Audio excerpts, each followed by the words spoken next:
नेक्स्ट.जेएस app में हम लोग डेटा को सर्वर साइड से कैसे फेच कर सकते हैं, इस वीडियो में हम लोग देखने वाले हैं। जैसे कि ये एक नेक्स्ट.जेएस ऐप है जो मैंने स्टार्ट करके रखा है और इसमें मैंने एपीआई भी क्रिएट करके रखा है, जो कि अगर मैं एपीआई यूजर्स पे जाता हूँ तो जो ये डेटा है वो एपीआई के थ्रू आ रहा है, जो कि अगर हम गेट लगाते हैं तो गेट के थ्रू जो पूरा डिटेल है यूज़र का वो हमारे पेज पे डिस्प्ले हो रहा है। ये जो पूरा प्रोसेस है कि कैसे हम लोग एपीआई राउट्स क्रिएट कर सकते हैं नेक्स्ट.जेएस में, इसका वीडियो मैंने बना के और उसका लिंक मैंने डिस्क्रिप्शन में दे रखा है, तो वहाँ से आप उस वीडियो को चेकआउट कर सकते हैं। तो अगर ये डेटा को हमें किसी कंपोनेंट के थ्रू फेच करना है तो बेसिकली नेक्स्ट.जेएस 14 में ना 2 टाइप का राउट्स होता है। एक तो नया 13.4 के बाद जो आया था वो ऐप राउटर आया है। तो ऐप के अंदर अगर आप कंपोनेंट बनाते हैं, जैसे ये यूजर्स का कंपोनेंट है, तो उसके अंदर जो पेज होगा, पेज एज ए राउट की तरह काम करेगा। और अगर यहाँ पे जो राउट होगा वो स्लैश यूजर्स होगा, यानी ऐप के अंदर जो भी डायरेक्टरी है उसको हम लोग डायरेक्टली राउट से एक्सेस कर सकते हैं। आई होप आपको ये पता होगा। और यहाँ पे जो यूजर्स का कंपोनेंट है उसके अंदर मैंने कुछ कोड लिख के रखा है और इस कोड की मदद से मैं डेटा को सर्वर साइड से फेच कर रहा हूँ। मैं इसको वापस से लिख के आपको दिखाने वाला हूँ। और यहाँ पे अगर मैं स्लैश एपीआई को हटा के यूजर्स पे जा रहा हूँ तो ये जो डेटा है वो जो हमारा गेट एपीआई है उसके थ्रू आ रहा है। और दूसरा जो तरीका होता है वो होता है पेजेस के थ्रू। तो पेजेस में क्या करना होता है कि कभी कभी हमें पेजेस के थ्रू अगर राउट्स को क्रिएट करना है तो पेजेस के अंदर अगर आप पर्सन क्रिएट कर रहे हैं तो स्लैश पर्सन और ये इंडेक्स वाला जो फाइल है वो राउट की तरह काम करेगा। जैसा कि अगर मैं यहाँ पे आपको दिखाऊँ, मैं पर्सन लिख रहा हूँ तो आप देख सकते हैं पर्सन वाले पे भी सेम डिटेल आ रहा है, क्योंकि यहाँ पे जो पर्सन है पेजेस पर्सन इंडेक्स और जेस वहाँ पे भी मैंने सेम कोड रखा है और यहाँ पे मैंने कैटेगरी लिखा है तो कैटेगरी लिख के आ रहा है।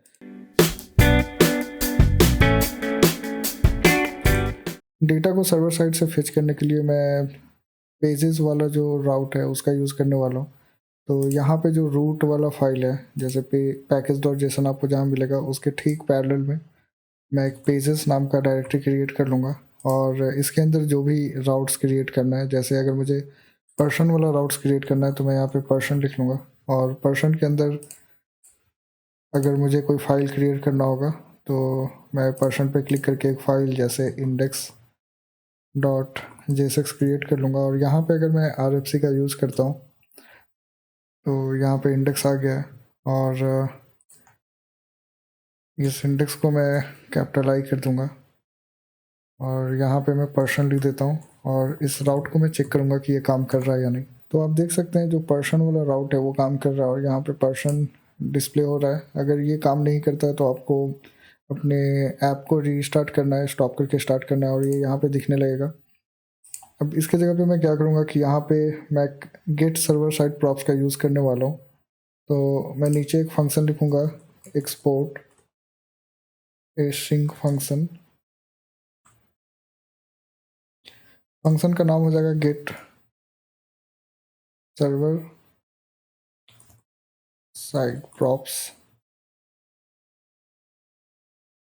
इसके अंदर आप कॉन्टेक्स्ट वगैरह पास कर सकते हैं अगर आपको करंट यूआरएल वगैरह चाहिए, जो कि ब्लॉक क्रिएट करते टाइम स्लग में करंट स्लग के अकॉर्डिंग अगर आप डेटा फेच कर रहे हैं तो वो आप यहाँ पे कॉन्टेक्स्ट वगैरह पास करके आप इधर से फेच कर सकते हैं। अब यहाँ पे मैं क्या करूँगा कि मैं एक रिस्पॉन्स का यूज़ कर लूँगा और रिस्पॉन्स के अंदर मैं अवेट फेच लिख लूँगा और फेच के अंदर जो मेरा एपीआई का राउट है local host 3000 less API less users. अगर मैं इसको चेक करूँ एक बार अपने ब्राउज़र पे तो आप देख सकते हैं ये वाला काम कर रहा है। अब जब ये डेटा हमारे रिस्पॉन्स में आ जाएगा तो मुझे चेक करना होगा, अगर रिस्पॉन्स मैं रिस्पॉन्स डॉट ओके लिख लेता हूँ, अगर वो ओके है तो एक और कांस्टेंट में मैं डेटा को कंटेन कर लूँगा, अवेट रिस्पॉन्स डॉट जेसन आ जाएगा, क्योंकि हमें इसका जेसन चाहिए, तो मैंने उसको जेसन ले लिया है। और कंसोल में मैं चेक कर लूँगा कि वो डेटा आया है या नहीं। तो यहाँ पे मैं डेटा लिख देता हूँ और यहाँ पे डेटा को ऐसे प्रिंट कर दूँगा और फिर ये रिटर्न हो जाएगा। रिटर्न में मैं प्रॉप्स का यूज़ करने वाला हूँ, तो प्रॉप्स और यहाँ पे डेटा हो जाएगा। अगर ये इफ़ है तो इस तरह से काम करेगा, नहीं तो फिर ये इल्स वाले ब्लॉक में जाएगा। और यहाँ पे भी मैं कंसोल डॉट लॉग में प्रिंट कर दूँगा।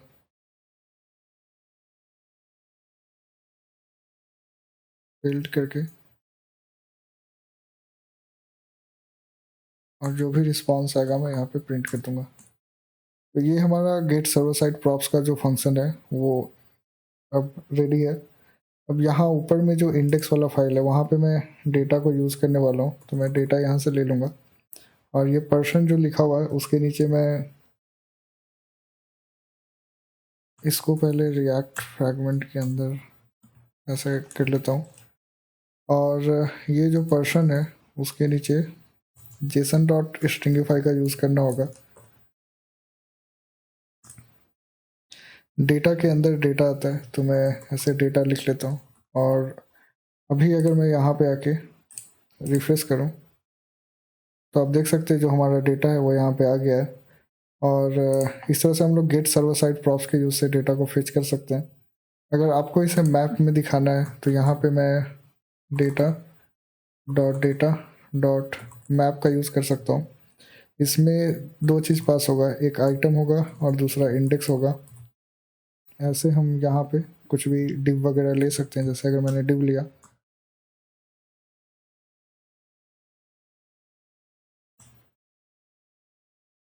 तो यहाँ पे की पास करना ज़रूरी होता है, तो की में इंडेक्स आ जाएगा। और यहाँ पे आइटम का नाम वगैरह कुछ भी है तो उसको हम लोग प्रिंट कर सकते हैं। तो अगर वापस आके मैं ब्राउज़र पे देखूँ तो यहाँ पे ये लिख रहा है कि आइटम नॉट डिफाइंड है, जो कि मैंने यहाँ पे पास किया है आइटम। यहाँ पे क्लोजिंग ब्रैकेट मिसिंग है, इसलिए ये मिस्टेक आ रहा है। और यहाँ पे ये वाला एक ब्रैकेट जाएगा। और अभी अगर मैं आके देखूँ तो ये जो नाम है वो अच्छे से एक एक करके प्रिंट हो रहा है। ऐसे ही हम लोग चाहें तो इस नाम का और भी डेटा है, जैसे ईमेल वगैरह को हम लोग प्रिंट कर सकते हैं। मैं यहाँ पे ईमेल लिखूँगा तो ईमेल प्रिंट हो जाएगा। अब अब मैं क्या करने वाला हूँ कि मैं ऐप राउटर में जो डेटा है उसको सर्वर साइड से लेके आपको दिखाने वाला हूँ। तो उसके लिए मुझे ऐप राउटर में आना होगा। ये ऐप है और यहाँ इसके अंदर मैं एक डायरेक्टरी क्रिएट करूँगा यूज़र्स के नाम पे। कोई सा भी हम लोग नाम ले सकते हैं, मैं यूज़र ले रहा हूँ। यूज़र के अंदर एक फाइल क्रिएट होगा पेज डॉट जेएसएक्स। आपको ध्यान देना होगा कि यहाँ पे जो डायरेक्टरी है उसके अंदर पेज डॉट जेएसएक्स क्रिएट होता है। और अगर आपको लेआउट चाहिए तो लेआउट डॉट जेएसएक्स आप अलग से रीयूजेबल कंपोनेंट या रीयूजेबल पार्ट को क्रिएट करने के लिए आप कर सकते हैं। और जब हम लोग पेजेस में काम करते हैं तो वहाँ पे इंडेक्स के थ्रू हम लोग उस पार्टिकुलर डायरेक्टरी को एज ए राउट एक्सेस कर पाते हैं। तो यहाँ पे जो पेज है वहाँ पे मैं सेम इंडेक्स वाला कोड को यहाँ से कॉपी करके यूज़ कर लूँगा। और अभी अगर मैं यहाँ पे जाता हूँ जो कि मैंने यूज़र क्रिएट किया है तो हमें एक एरर मिलेगा। आप देख सकते हैं एक एरर आया कि हम लोग export async get server side props का यूज़ नहीं कर सकते। और जो गेट सर्वर साइड प्रॉप्स होता है वो सिर्फ पेज में यूज़ होता है, वो हम लोग ऐप राउटर में यूज़ नहीं कर सकते। तो उसके लिए मैं क्या करूँगा कि ये जो हमारा पेज डॉट जेएसएक्स वाला फाइल है इसको इसका नाम मैं क्रिएट कर दूँगा और इसको यहाँ से कट कर लूँगा। और ये जो पेज वाला फाइल है यहाँ पे ऐसे पेस्ट कर दूँगा। ये एक्सपोर्ट नहीं होगा, ये डायरेक्टली एसिंग फंक्शन क्रिएट हो जाएगा। और यहाँ पे जो डेटा है वो constant data equals to create का जो वैल्यू रिटर्न हो रहा है वो डेटा वाले वेरिएबल में कंटेन हो जाएगा और डेटा को हम लोग यहाँ एक्सेस कर सकते हैं। लेकिन ये जो पार्ट है वो सर्वर साइड यूज़ होना है, तो उसके लिए हमें यहाँ पे जहाँ पे हमने फंक्शन क्रिएट किया है उसके नीचे यूज़ सर्वर ऐसा एक टैग देना होगा, जैसे कि Next.js को पता चले कि ये सर्वर साइड रेंडर होना है। और अभी अगर मैं यहाँ पे देखूँ तो ये डेटा इसको मिल नहीं रहा है, असाइन नहीं हुआ है, तो ये डेटा मैं यहाँ से निकाल दूँगा। और फिर से अगर मैं आके देखता हूँ तो ये data.data.map नहीं मिल रहा है इसे। तो यहाँ पे जो data.data है उसको हटाना पड़ेगा। यहाँ पे सिर्फ एक ही डेटा आएगा क्योंकि ये प्रॉप्स में डेटा पास नहीं हो रहा है। अब अगर मैं फिर से यहाँ के देखूँ तो data.map is not a function. यहाँ पे मैंने अवेट का यूज़ नहीं किया है, तो मैं यहाँ पे अवेट लगा के देखता हूँ ये काम करता है या नहीं। लेकिन यहाँ पे अवेट लगाने के लिए मुझे ऊपर में जो फंक्शन है वहाँ पे async का यूज़ करना होगा। यहाँ पे मैं async का यूज़ कर लेता हूँ। अब अगर मैं ट्राई करूँ